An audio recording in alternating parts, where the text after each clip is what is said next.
About what happens to a crystal when we apply a DC bias across it. So we talked about it and we saw that the particle is going to do some block oscillations. Yep, we talked about it, how the vector k is going to evolve because h bar dk by dt is equals to force. So this is a semi-classical model of the electron moving in a crystal as a wave packet. So the center value of k of the wave packet that varies in time through this equation, right? So this is like force is equals to rate of change of momentum. Instead we have crystal momentum here. H bar k is crystal momentum. And now because my k evolves with time, right? So this E is simply some constant electric field because I have applied a DC bias, so E is going to be constant. It's not E basically, it's Xi. Okay. So this is constant, so you can simply integrate it, you get K as a function of time.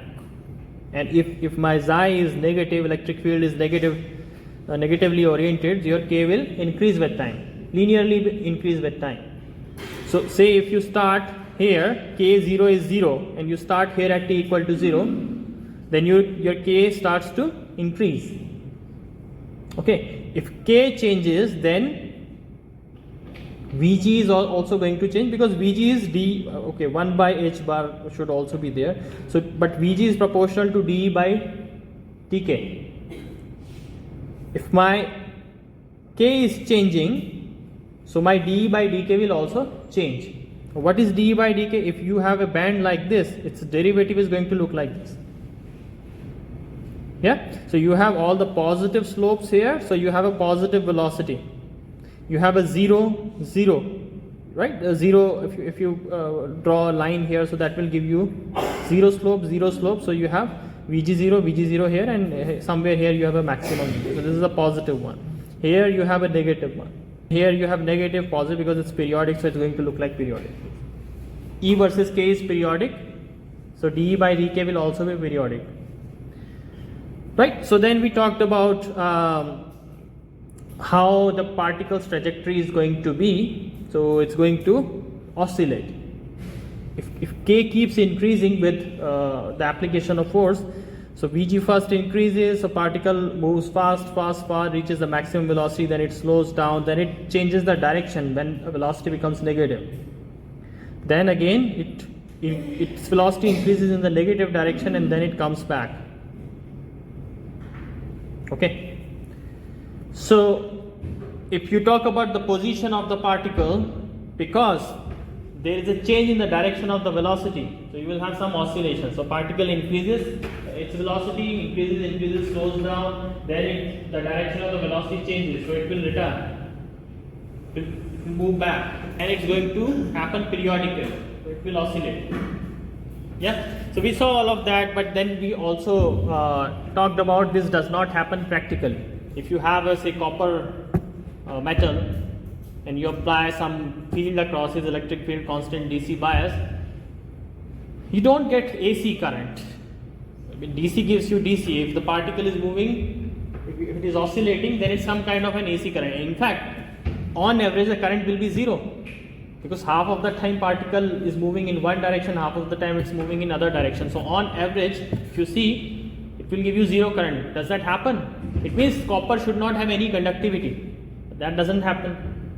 Copper does have a conductivity. When you apply the electric field, there is a unidirectional flow of the current. Depending upon the direction of the electric field, you will have the flow of current, right? If you apply say positive voltage, negative here, right? So what will happen?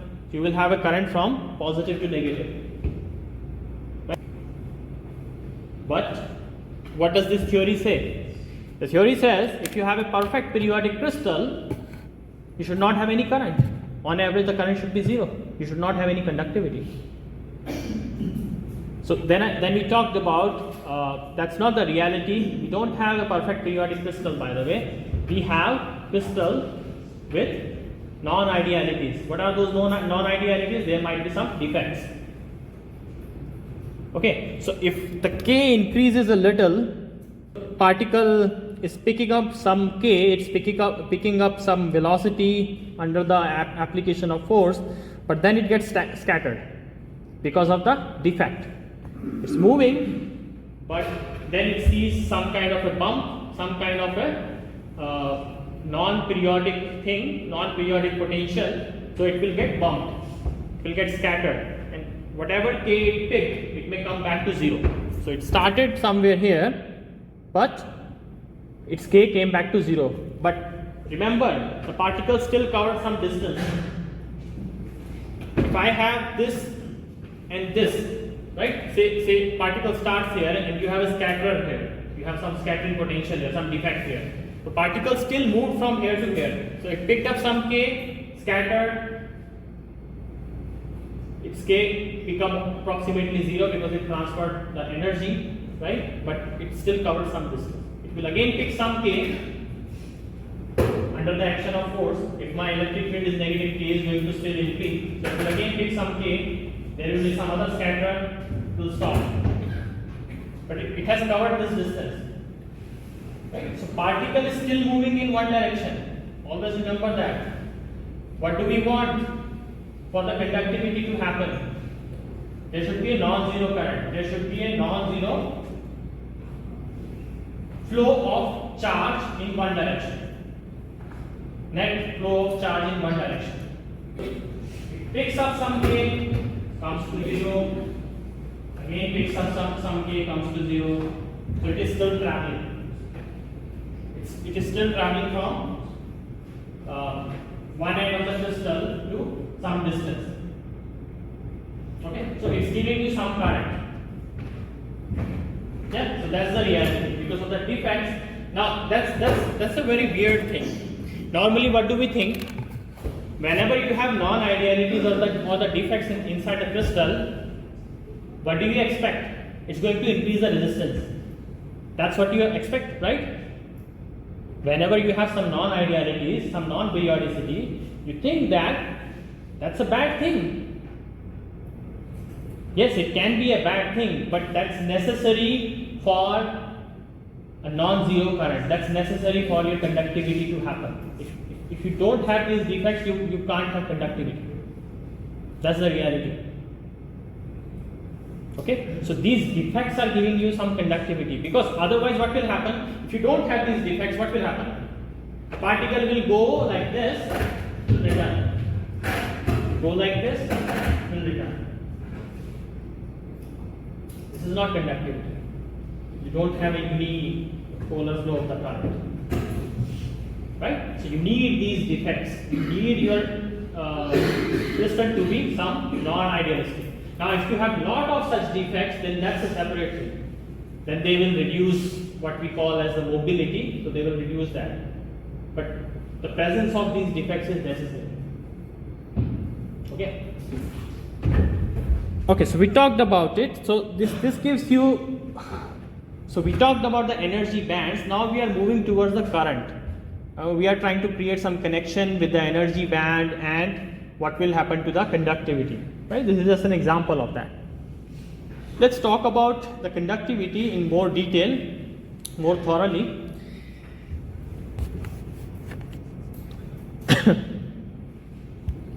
Okay, so let's talk about what happens to the electrical conduction at temperature equal to 0 Kelvin.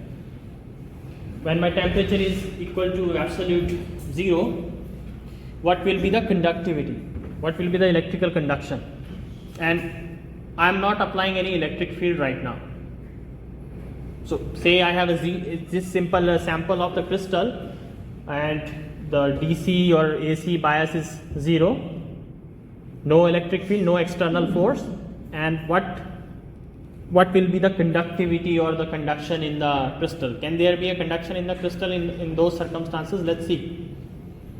Okay, so what kind of picture I will have at capital T equal to 0? So this is my EK diagram at capital T equal to 0. Now let me I'll talk about how this is blue and how these are some empty states you see here, right? So this is the filled, this is the empty. So you have two bands. Assume that you have an atom. So your crystal is made up of some atoms, and we have just two bands. Let's just assume that, right? In reality, there can be multiple bands, right? So, but let's talk about a very simple case in which you have simple one lowest band, then you have this higher energy band, and then you can have more bands with some higher energies, right? So we talked about it in the Crony-Panny model, right? So you get some lowest energy band, then you get higher band, then you will get again a band like this, then again a band like downward parabola, upward parabola. So it's a sequence. So let's talk about the lowest energy band and the band just above it. Okay, and let's talk about what kind of system we have. So let's our crystal, say our crystal has n number of sites. It's a 1D crystal which has n sites, and there is one atom per site. So every site has one atom. Okay, so like this. So you start from here, there is some lattice constant A, and at every site you have one atom. Simple picture. Okay, then assume that an atom contributes, say, 2 electrons. Okay, let me assume that it's a very simple atom, and one atom, in the outermost shell of the atom we just have 2 electrons. Rest of the electrons are core electrons, we won't talk about them. They kind of don't take part in the energy band formation, right? Most of the splitting of the energy band happens through the interaction of outermost shell electrons. So say in the outermost shell of the atom we have just 2 electrons. So 2 electrons can participate in the form of in the formation of energy bands.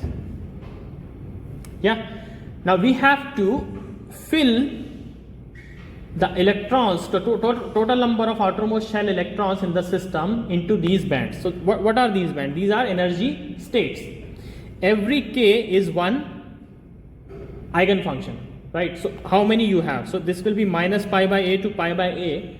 It's like your first Brillouin zone, and in one Brillouin zone, first Brillouin zone, how many k values do you have? How many k values do you have in one zone? If you have n number of sites in a crystal, then how many k's do you get? Through the periodic boundary condition we saw that we will get n k states. In the Brillouin zone we will get n k states. Yes, remember 2 pi by L. L is your n times a. So 2 pi by Na is the difference between two k values.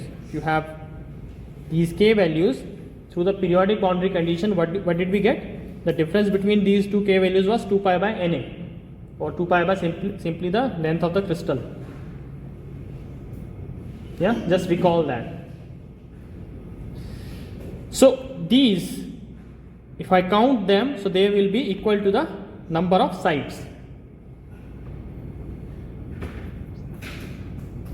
Okay, now I have to fill these electrons. Now remember that I have temperature equal to 0 Kelvin. So electron does not have any thermal energy at all. No thermal energy. Yeah. How will the filling of electrons happen? Now also remember that corresponding to 1k, so you have one block wave. Yes, one eigenfunction which is block wave, which is some u into e to the power iota kx.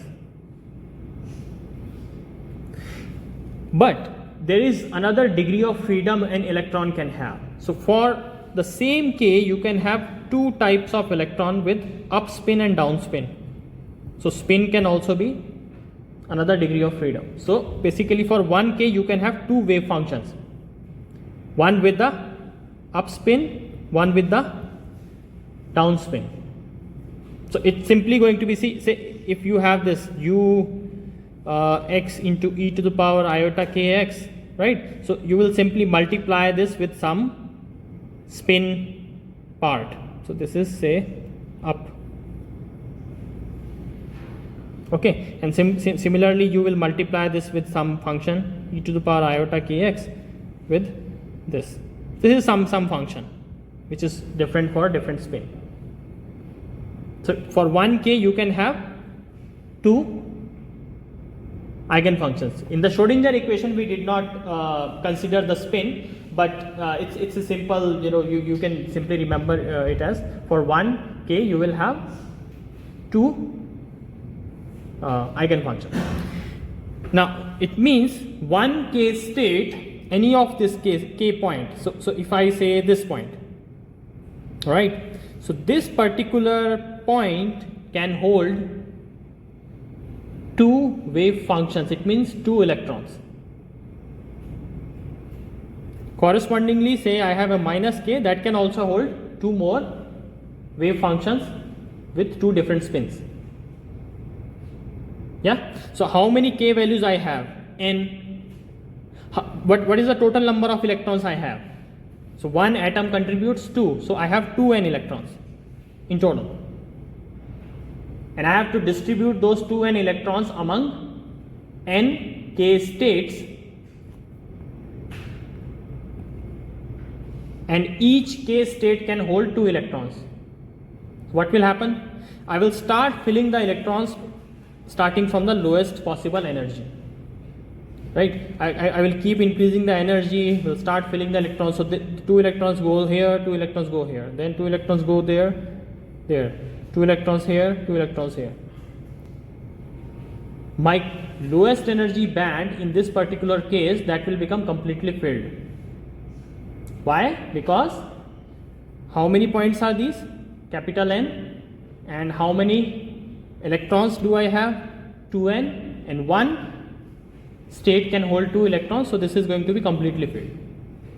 And the band number 2, that's going to be completely empty. Highest filled band at T equal to 0 temperature, it's called valence band. This is the valence band. And the band which is just next to the valence band, which is empty at T equal to 0, that's called conduction band. Why conduction band will become clear.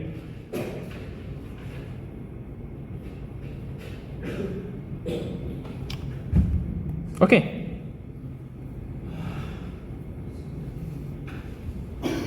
So let's see. Now I have electrons only in this band number 1, and every electron has some k. It means it has some group velocity. So there is some wave packet whose center k is the k here. Right, so corresponding to each k you will have wave packets, wave packet of electron, right? So there will be two, because of plus and minus spin, but let's assume that spin is equals to, say, 1. So let's just ignore the spin. So you have one k, and corresponding to that you have one wave packet, okay, or maybe two wave packets, say, for if you want to include the spin. So this wave packet will move with some velocity. So what's that velocity? dE by dk, 1 by h bar dE by dk. Yes? So it will have some group velocity. So every k state has some group velocity. So every electron is moving. We already saw what kind of velocities we will have. So what will be the velocity of these electrons? What will be the sign of the velocity? So this will be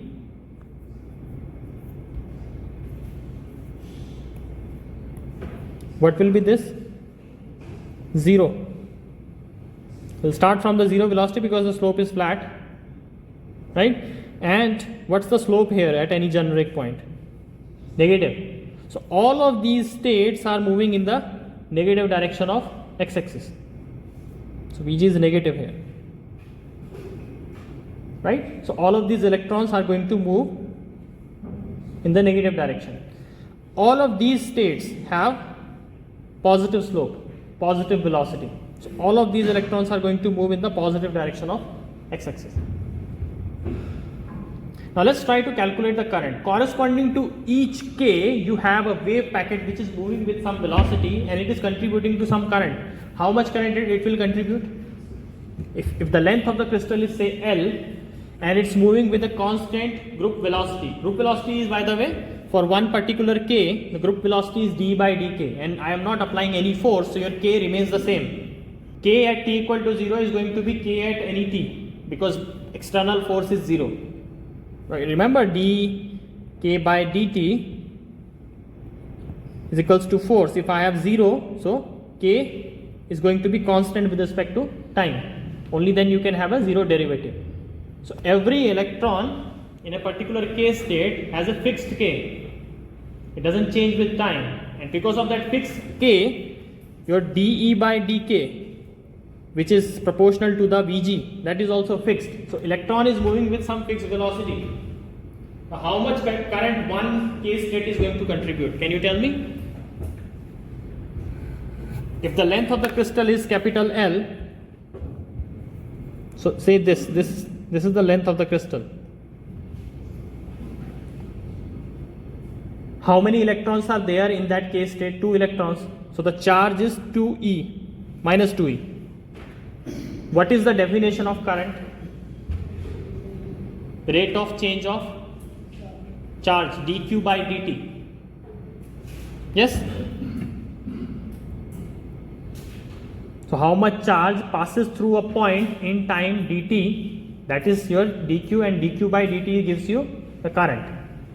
Or this will also work. If I have a point and in delta t time, if delta q amount of charge passes through that point, I get some current which is delta q by delta t. I have 2 electrons. Yes, say I talk about these electrons with say positive velocity. They are traveling from, say I talk about a particular k state here. So this is moving like this. So there is some movement of charge. There is a movement of charge which is going to contribute to some current. How much current? Can you calculate the current? What will be the current?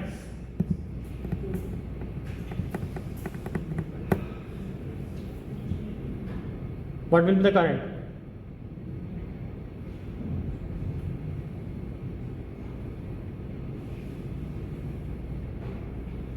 If my velocity is Vg, charge is minus 2e, what? Vg? Vg by L. You forgot one factor.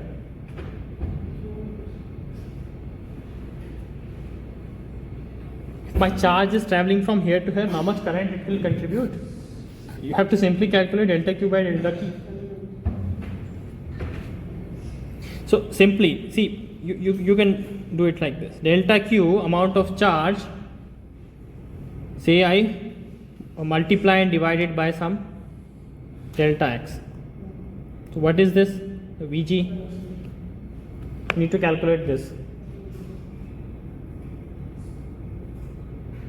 So 2e amount of charge passes, so it travels from here to here in time, say delta t.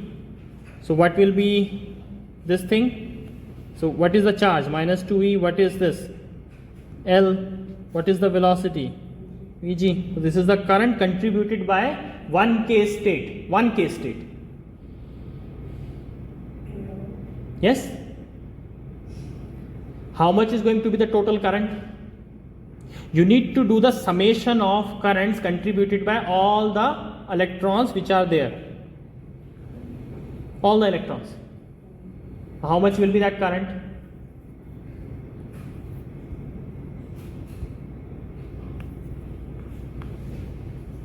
So current is always some charge density times velocity. In this case, you have 2e divided by L. So you are calculating some kind of density, right? Charge divided by, because it's one dimension, so you have length. If it was say 2 dimension, so it will be some kind of area. If it is 3 dimension, you will have some kind of volume density.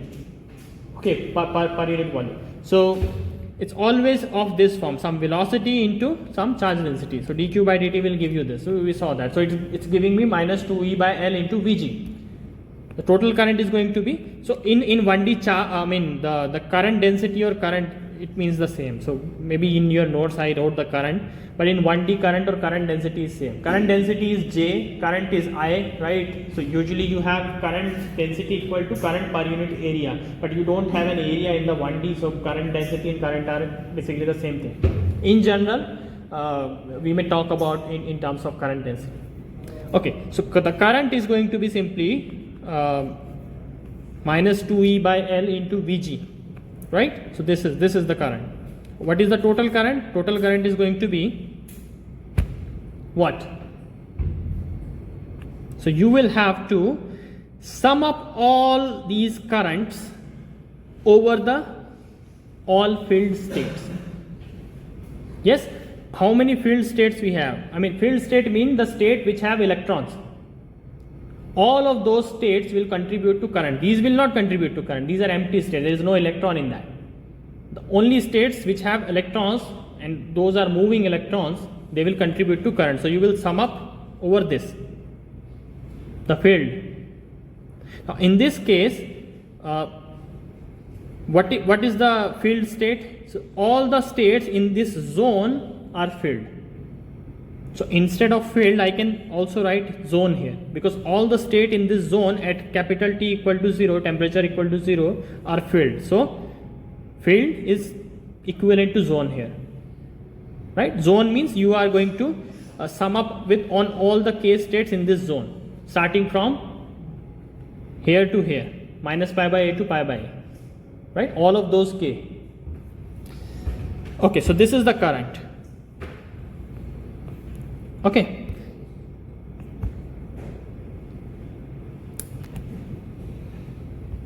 Now let's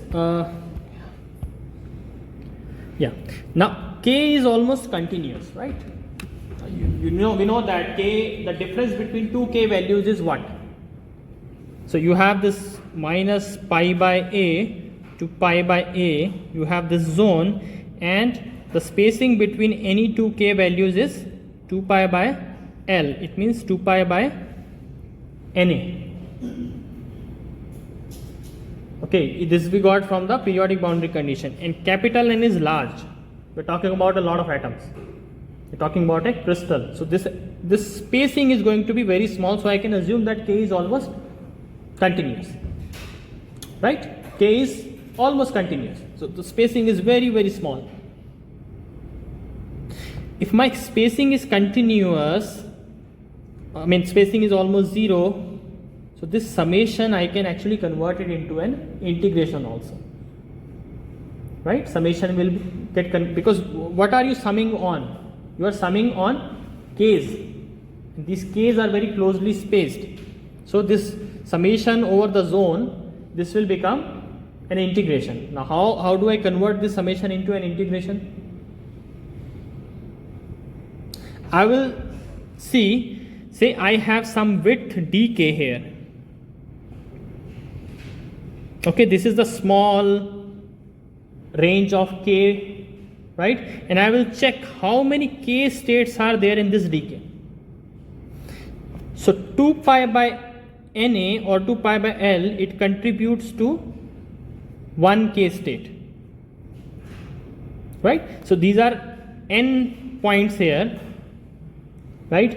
And the difference between the two k values is 2 pi by L. So I can associate one particular cell to one point. So this is associated to say this is associated to this is associated to this. So you can say one cell width is associated with one point. So if you have n sites, so if you have n such spaces, roughly, I mean there can be n minus 1 or n, depending upon n is even or odd, but when n is large, n minus 1 or n, they are equivalent, right? So don't worry about it. So one spacing corresponds to 1 k state, right? If you have n, so you will have n such spacings. right? So 2 pi by L, this much width correspond to 1k state. Dk will correspond to how many k states? How many k states will be there in this dk? This much contributes to 1. So dk will contribute to dk divided by this thing, right? Yes. So number of k states which are there in this width dk are this, and because the variation in the k from here to here is small, I mean I have shown it with a larger thing, but dk is actually small. 2 pi by L is very small, but dk I have chosen, it's like it is small, it's larger compared to 2 pi by L, but it is still much smaller compared to the zone width. It's much smaller compared to 2 pi by A, right? So in dk you have dk by 2 pi by L number of states, and because k is almost the same from here to here, so you can associate the same Vg to all of these. So how much current you will have? So 1k state used to contribute to minus 2q by L into Vg. These many states will contribute to how much current? dk divided by 2 pi by L, this is the number of states, and all of these states have the same velocity Vg, and you will also have this minus 2q by L. So this is the current contributed by the states which are there in this width dk. Got it? Now what do you have to do? You will have to sum up all of these dk currents over this dk. And what do you get? You get integration. So if you sum up all of these, so you get integration. Integration over where? Over the zone.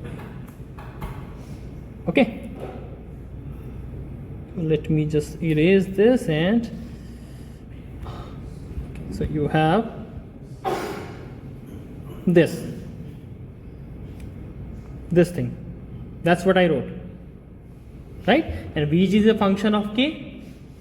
Okay, so dk by 2 pi Vgk, and that L, where is that L gone? So this L and L will cancel. So there is a minus 2q by L, and there is a 2 pi by L coming. So these are cancelled. So this will become minus 2q into dk by 2 pi into Vg, integration over the zone. So that's the current. That's the current carried by all the k states in the band number 1. What is my Vg? My Vg is dE by dk. Yes? This is not iota, this is 1. Okay, 1 by h bar dE by dk. So that's what my velocity is. What will be the integration? Can you tell me? So let me show you the picture. So this is the band. If you have this type of a band, right? Although we had inverted one, earlier I showed you something like this, but let me just take an example of this. I did not have another figure for that. So if you have a band like this, so we know that in half of the zone the velocity is positive, in half of the zone velocity is negative. We all just saw that, right? So if you have a k point with this particular velocity, you have a corresponding k point with this negative velocity and equal magnitude. So when you are integrating this thing, what will happen? Positive k and negative k, they will cancel because it has plus Vg, it has minus Vg. Any k in the 0 to pi by a will have a corresponding k in minus pi by a to 0, which will cancel its contribution. So this is going to become 0. You have 0 current when you don't apply any electric field. Okay, you have 0 current.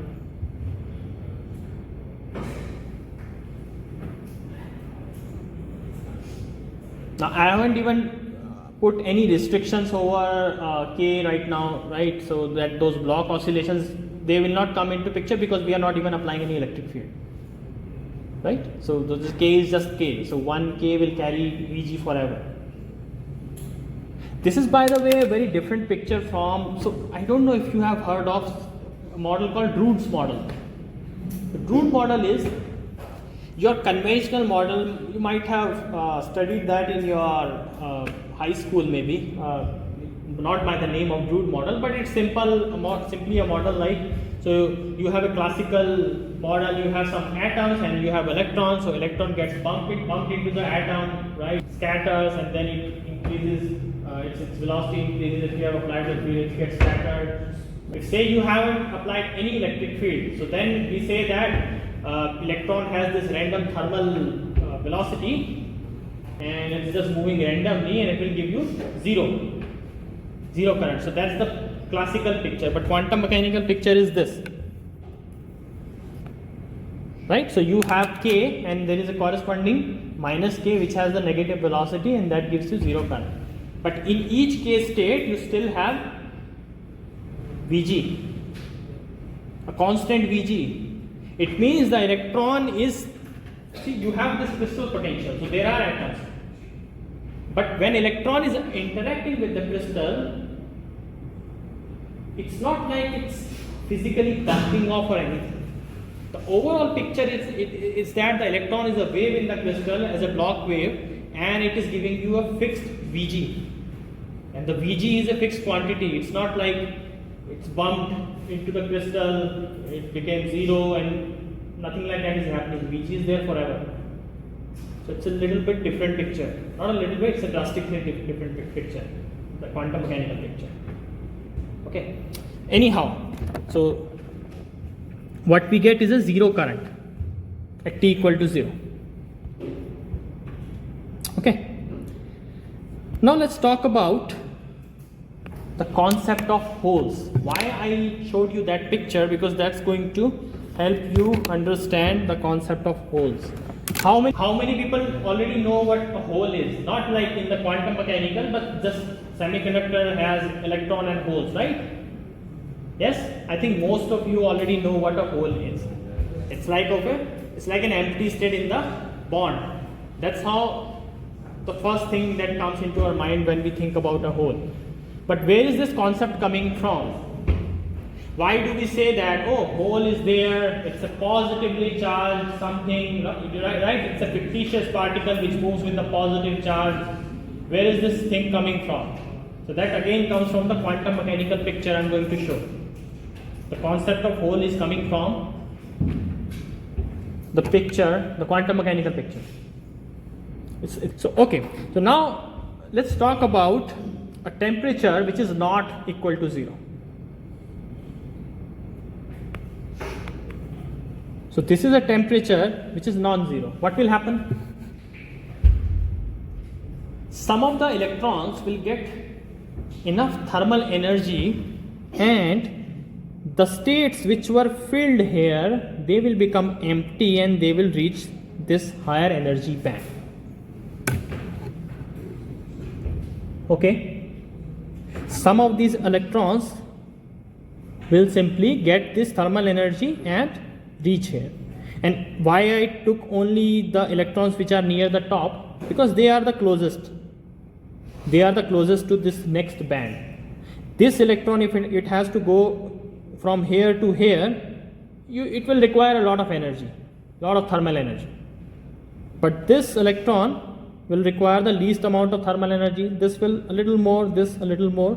So only the electrons which are near the top, they might be missing at some non-zero temperature, depending upon how high the temperature is. The temperature is very high, a lot of electrons will be missing. If the temperature is not that high, a few electrons will be missing, right? But the fact is, there will be some empty states here, and the states in the next band, band number 2, they will become filled. So that's the picture we have. Now instead of one band, I have two bands. Band number 1, band number 2. And the current is now going to be contributed by filled states in band number 1 and filled states in band number 2. Each of the field state has some k. If they have some k, they have some velocity, which is dE by dk. If there is a velocity, there is a movement of charge. If there is a movement of charge, there is a current, at least locally. Okay, so let's talk about the current carried by the electrons in, say, band number 1. So J1. So now I'm going to be integrating over the states which are filled in the band number 1. So field 1 means the states which are filled in the band number 1. So I will not integrate over this, I will only integrate this. Okay, and the group velocity I have denoted as Vg1. Yes.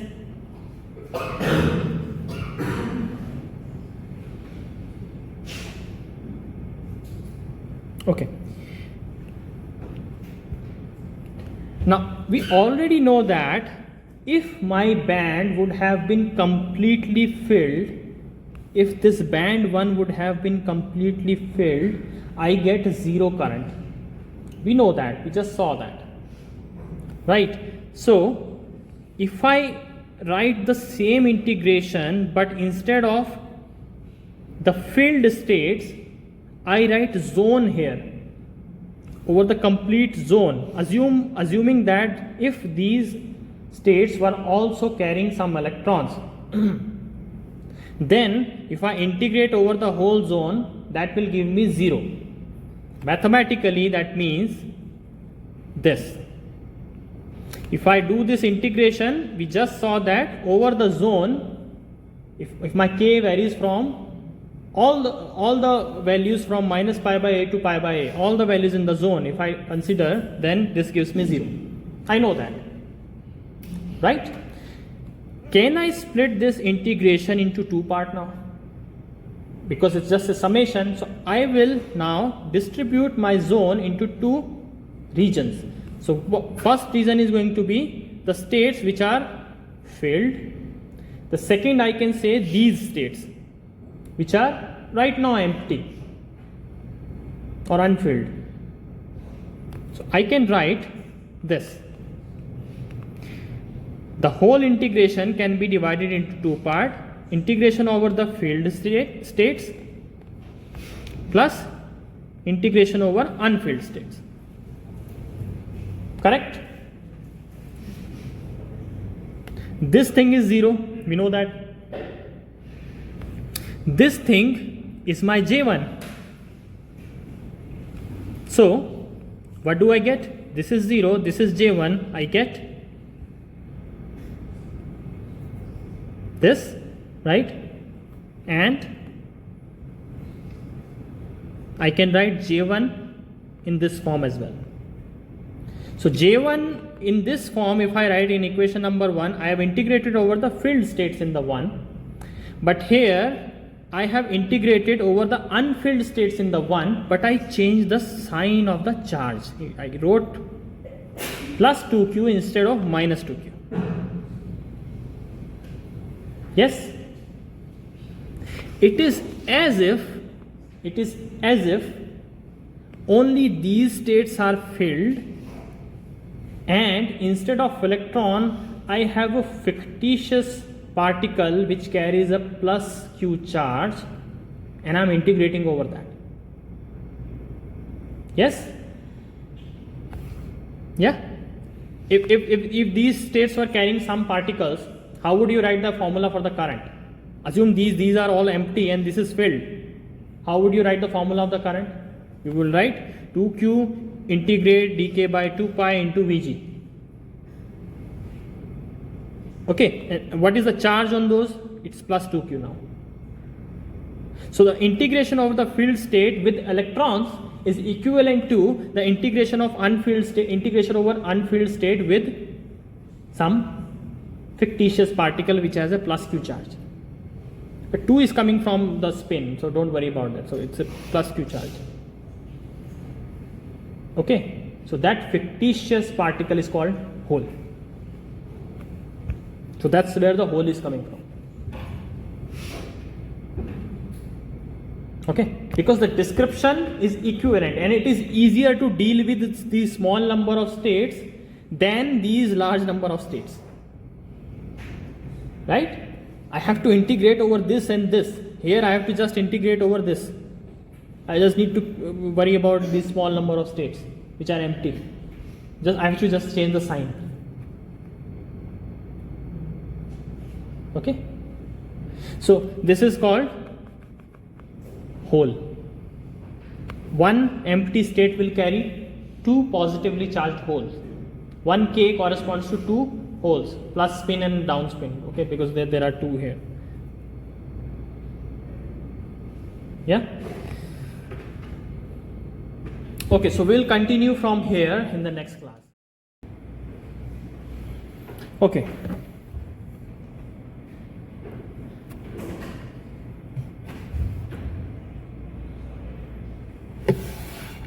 So total current under zero bias, I've already talked about it a bit. Okay, so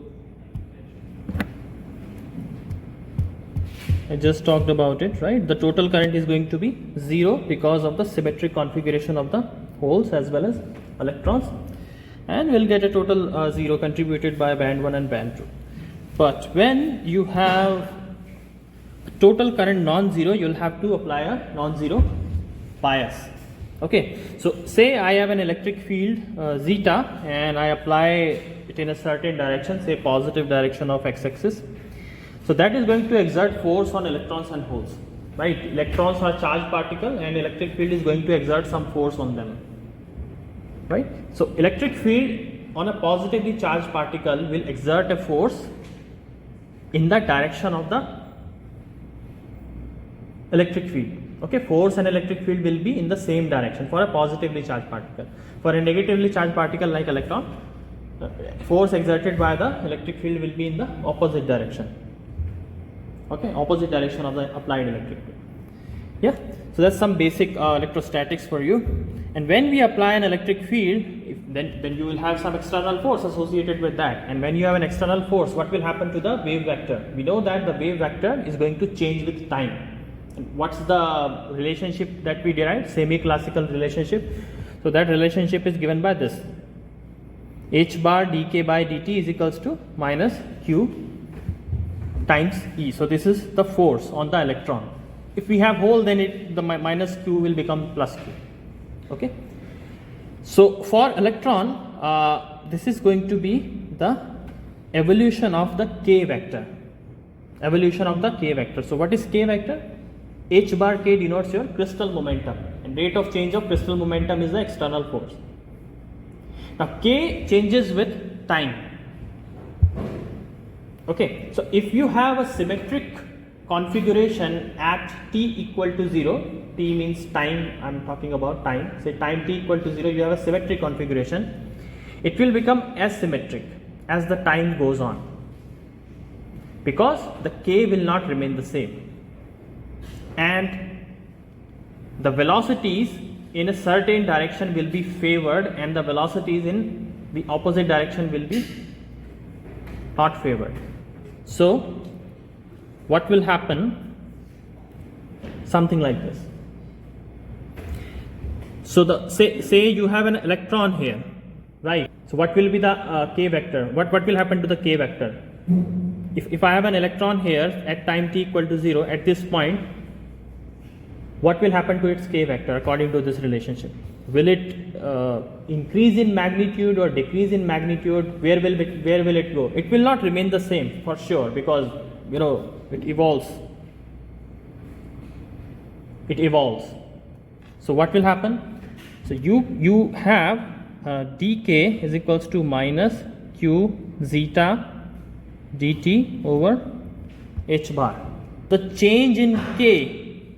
Now my electric field is positive and there is a negative charge, and q is positive, h bar is positive, and time dt is obviously positive because it's increasing. So for a later time, say t plus dt, k will increase or decrease?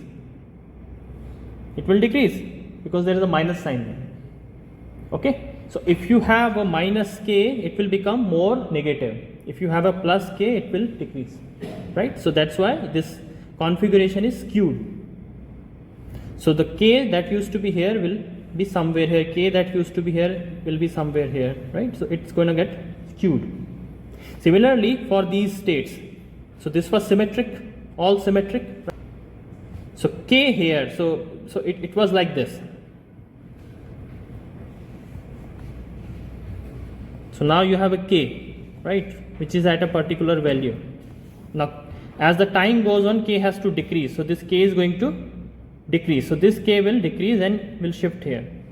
This k will decrease and shift here, right? So this configuration will get shifted, something like this, and this k will get more negative. Okay, so this will be something like this. So now you have a skewed configuration. If you have a skewed configuration, obviously you can immediately tell that the current is going to be non-zero. Okay, so so for the second band, what do we have? Minus 2q, and you integrate over the filled states again, but this is going to be non-zero because the Vg is not going to cancel. Vg on the left side and Vg on the right side, they will not cancel each other. Okay, so you have a net current. Will that be positive or negative? The current, overall current will be positive or negative? Can you tell me?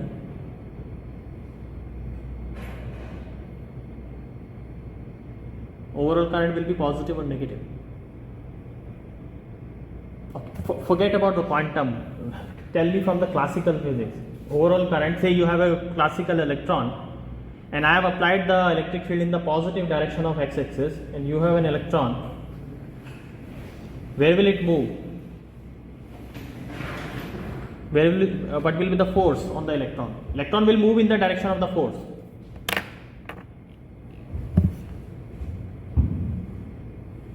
According to classical physics, what will happen? Positive electric field will exert the force on electron in which direction? Opposite direction. It's a negatively charged particle, right? So if you have a positive field, electron will move in the opposite direction. Force will be in the opposite direction, right? So you have a force acting on the electron in this direction. So electron, overall number of electrons, say even if they were moving initially like this, so they will be forced to move in this direction eventually, right? So at t equal to 0, you can have some electrons going in this direction, some electrons going in this direction. So this force is going to favor the electrons which are already going in this direction, right? And it's going to decelerate the electrons that were going in this direction. So overall, the whole configuration of electron is going to move in this direction, right? So now what will be the direction of the current? So that direction of current is equals to the direction of the opposite movement of the negative charge, right? The current always moves in the positive direction of the, it always moves in a direction in which the positive charge moves, right? So the negative charge is moving in this direction, so the current is going to be in the direction of electric field. Okay, so positive. You can also find that out from this. So overall the Vg's that are going to dominate will become negative when you integrate it. So you have a larger negative Vg's than positive Vg's. So overall the integration is going to be negative, negative, negative, positive. Okay. Similarly, you can calculate the current for the band number 1. Yes? So this is the valence band, this is the conduction band. Okay, so for the valence band, you can again calculate the current in a similar manner, right? Because now the configuration is skewed. So what will happen? It will contribute to a non-zero current again. Okay, so this filled band, I can replace this filled band with a band with holes. Right, so these are some empty states. So, but only these states are going to contribute to the current. So I am only worried about this. So I have written them separately. So these are your holes, and holes are positively charged particle. If I have applied a electric field in the positive direction of x-axis and hole is positively charged, so the force is going to be in the positive direction of x-axis. So the hole is going to overall move in the positive direction of x-axis. It means the current will be in the positive direction of x-axis. Okay. So this will contribute again to a positive current. So always remember the current, because of the electrons and holes, both are in the same direction. It's not that the electron is moving in the opposite direction, so it will contribute an opposite current. No. Okay, currents will be in the same direction. So what will be the current? It will be J1 and integrated over these unfilled states, but minus 2q will be replaced by 2q, and you integrate over the velocities, right? Now these velocities are negative or positive, by the way? These velocities are negative or positive? On the left hand side, negative or positive? Negative? You sure about it? These velocities are negative. Why negative? Because k is negative. No, don't determine the sign of the velocity from k. Determine the sign of velocity from the slope. Remember, velocity is proportional to dE over dk. It's proportional to the slope of ek, not the k. So the sign of k and sign of velocity will not be the same. Okay, so you have a negative velocity here because you have a negative slope. You will have a slope like this. Right? For these states you will have a slope like this. So these velocities are positive, these velocities are negative. Now look at this band. This band has an opposite curvature. So these velocities, the slope is going to be like this. So this is a positive slope or a negative slope? Positive slope. This slope is negative slope. So positive slopes in number are larger than the negative slopes. So overall this integration is going to give you a positive number. Okay? Positives are more in number compared to the negatives.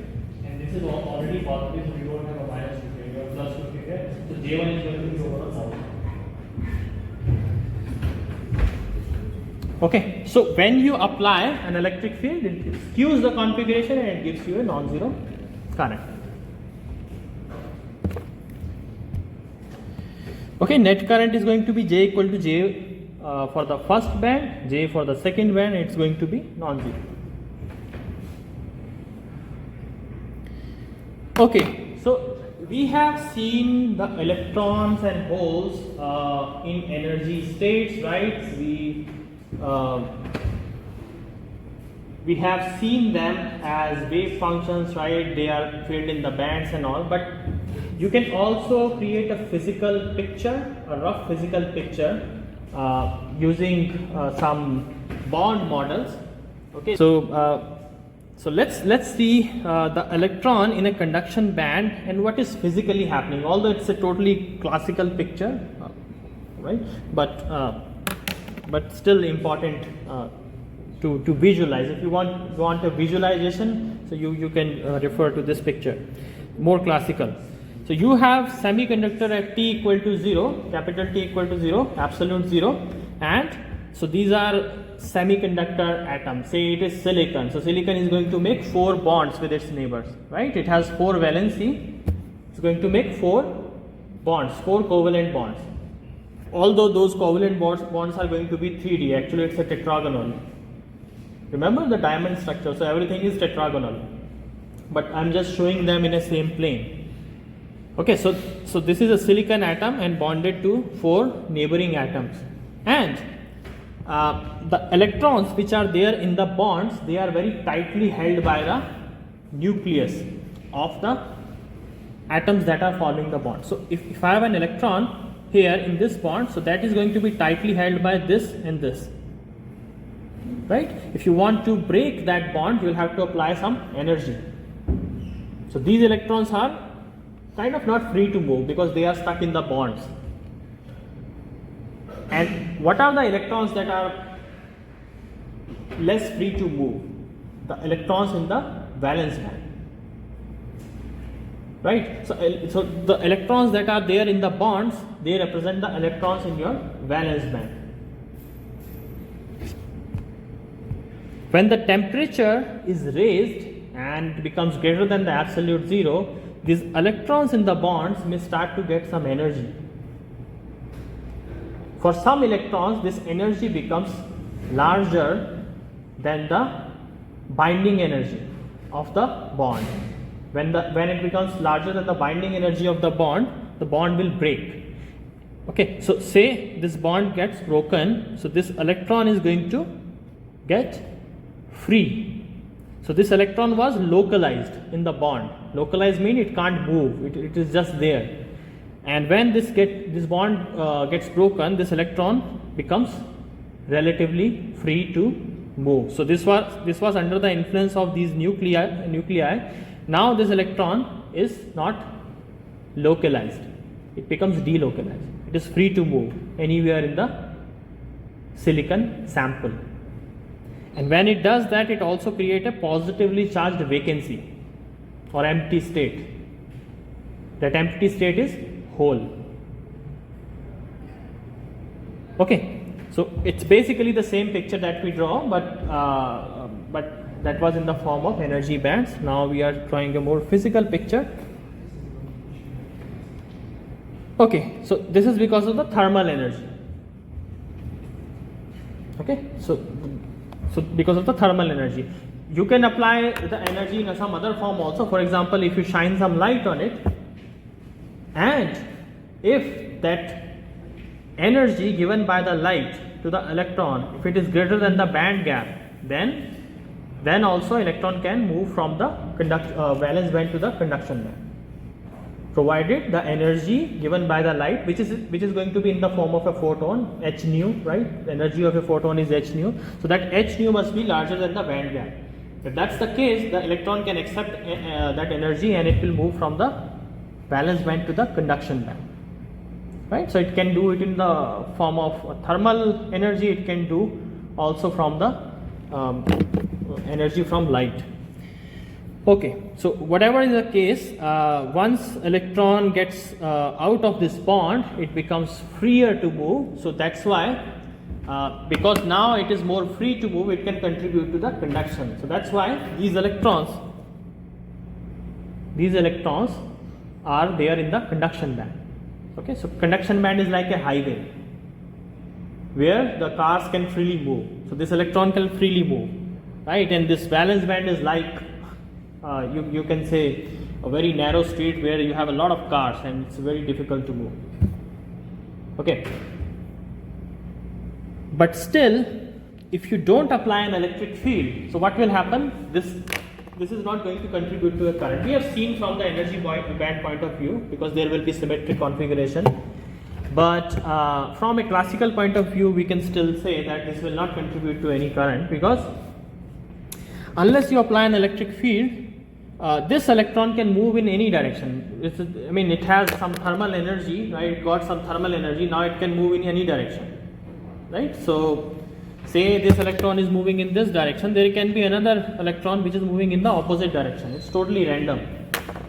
So at any given area of the semiconductor sample, you will find that the electrons are moving in both the directions. Okay, so they have this random thermal movement. Okay, classical picture, or this ideal gas picture that of the electron will be, they are at a cross section, but randomly distributed. Their velocities are randomly distributed. So some of them are going in this direction, some of them are going in the opposite direction. So at any cross section, the net current is zero. There is no net flow of the charge. So to create a net flow of the charge, what we'll have to do? We'll have to apply an electric field. So that will skew again the velocities, right, in a particular direction, and you will have some current. Okay, so sometimes we draw band. So this is called energy band diagram. So you draw this valence band, and these. So this axis is basically the energy. This is the position. Okay, so this axis is the energy. This is the position, and this gray part are a lot of energy states are there. It is shown as a continuous because the energy states are so close to each other that it's almost continuous, right? Similarly for the conduction band, and then you have a band gap, and so this electron is going to be somewhere here inside the valence band, inside a bond, and when it gets sufficient energy, it can go to the conduction band, right? So this is another way to represent it. I will talk more about it, but later. Okay, so what about the movement of hole? So we have seen the movement of electron, right? What about the movement of hole? Visualization of the valence band hole. So as I said, this hole gets created when the bond is broken, right? So you have an empty state now. Now say I apply an electric field in this direction. What happens? There will be some another nearby bond from which electron can go from this place to this place, right? So this bond will get broken, and in turn it will fulfill this bond, but that will create a vacancy here.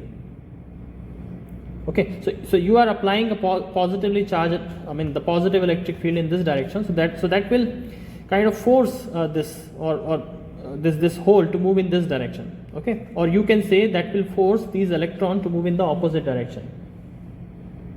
Okay, now this bond can get broken, and electron from this bond can go here, and in turn it will create a positively charged vacancy here, right? So the hole that used to be here will now be here. Similarly, it will keep happening.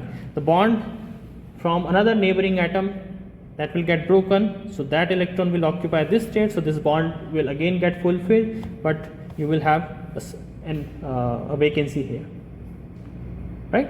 So the movement of hole is basically the movement of electrons in the opposite direction.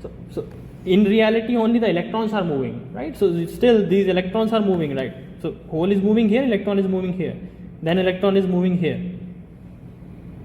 but it is equivalent to the movement of hole in the opposite direction.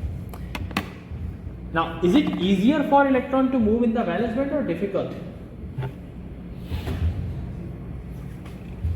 Is it easier or difficult? What do you think? Compared to, say, a conduction band electron, these electrons will find it easy to move or hard to move? It will be difficult for them because they are held by these nuclei, so they are in a bond. So the bond has to get broken, and only then they can move. So they are tightly held by the nuclei, right? So it is difficult for them to move compared to the electrons that are there in the conduction band. Right? So that's why.